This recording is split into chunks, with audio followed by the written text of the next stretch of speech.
თუ გაკეთება დაუფიქსირა. და არ ძას. უკვე პოლიცია არის ახლა ერთ ამ სხვა ასპექტს არის პოტენციური და შეიძლება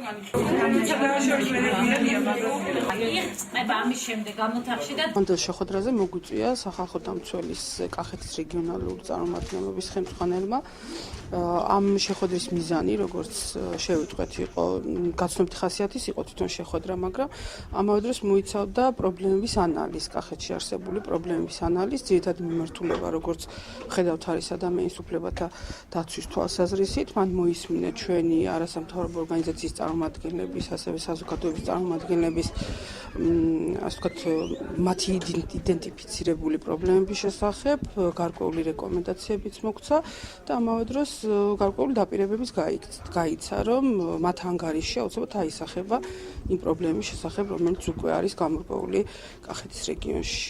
მიზანი იყო გაცნობითი ხასიათის იყო ეს შეხვედრა, ასევე გავცვალეთ ინფორმაციები კახეთის რეგიონში ზოგადად რა პრობლემებია და რა უფლებები ირღვევა კონკრეტული მოქალაქეების. საფიქსირდა ის ფაქტები, რომ ძალიან ხშირად ხდება ძალადობა ოჯახებში.